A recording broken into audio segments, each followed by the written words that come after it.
Assalamualaikum warahmatullahi wabarakatuh.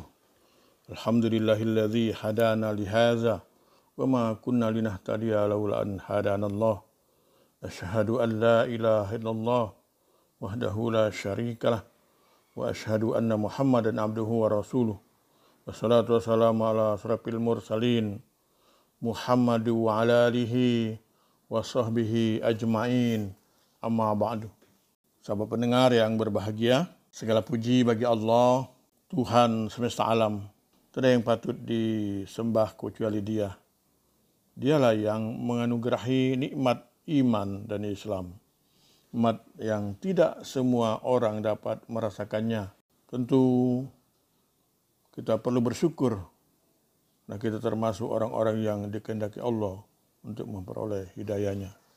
Sahabat pendengar yang berbahagia, konteks hari ini adalah, atau tema kita hari ini adalah optimis dan pesimis. Dalam kehidupan sehari-hari, tak jarang kita menghadapi sebuah permasalahan yang kadang membuat kita hilang semangat dan pesimis. Sebuah kasus misalkan sepasang suami istri yang sudah menikah tahunan dan sudah berusaha apapun, namun belum dianugerahi buah hati atau anak. Tahu misalnya seorang pemuda yang berbulan-bulan mencari pekerjaan namun gagal mendapatkannya.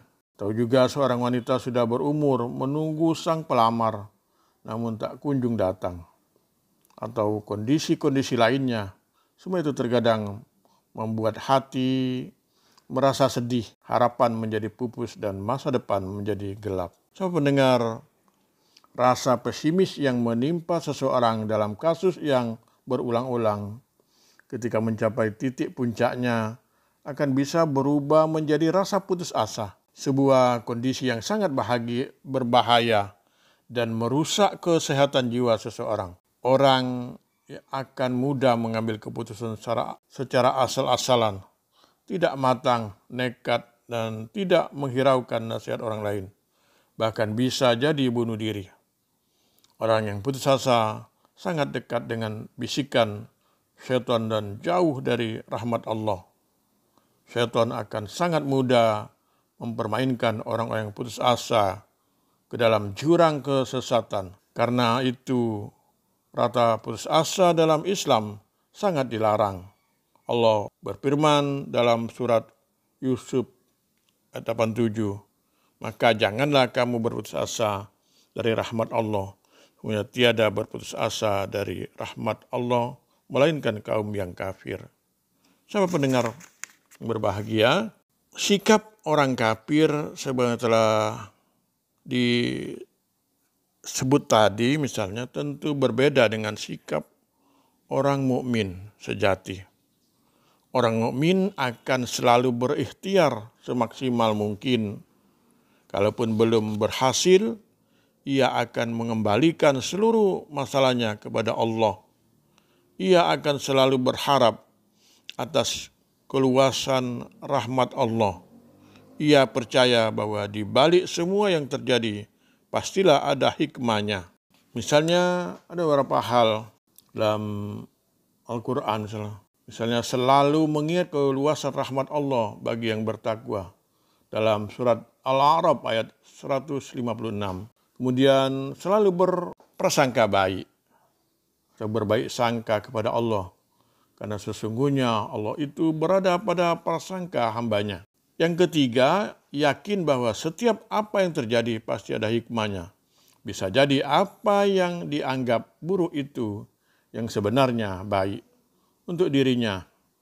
Dalam surat Al-Baqarah 216. Kemudian selalu berdoa kepada Allah. Karena sebagaimana dikatakan oleh Rasulullah, putusan atau qada Allah tidak bisa ditolak kecuali dengan doa. Dan tidak ada sesuatu yang bisa menambah umur kecuali kebaikan atau albir. Hadis riwayat Imam Tirmidzi dan Al-Hakim. Kemudian memperbanyak membaca atau memperbanyak istighfar atau mohon ampun atas dosa yang dilakukan. Dosa diyakini dapat menghalangi berbagai rahmat Allah dan mempersulit rezeki dalam hadis. Nabi dikatakan seorang hamba dicegah dari rezeki akibat dosa yang diperbuatnya. Sahabat pendengar yang berbahagia, mari kita selalu optimis dalam hidup ini. Allah tegaskan dalam surat Ali Imran ayat 149. Jangan sampai kita menyerah, apalagi putus asa. Padahal kita semestinya adalah orang yang berpotensi menang dan berjaya. Karena kita memiliki iman. Harapan ini harus kita tumbuhkan dalam setiap kehidupan kita. Hidup tanpa harapan adalah kematian. Dan kegagalan yang sebenarnya, harapan merupakan energi yang sungguh luar biasa yang diberikan oleh Allah kepada makhluknya. Dengan harapan Rasulullah mampu membangun peradaban yang tidak bisa ditandingi. Sahabat pendengar yang berbahagia, ini saja yang dapat kami sampaikan pada kesempatan ini. Mari kita masuki tahun baru 2023 ini dengan rasa optimis, tentu dengan harapan senantiasa keberkahan Allah menyertai kita. Dan mari kita berhikmat di lembaga kita yang kita cintai ini, di Universitas Muhammadiyah Palembang ini, agar lembaga ini senantiasa berkemajuan. Nasir minallah wa fatun qarib. Wassalamualaikum warahmatullahi wabarakatuh.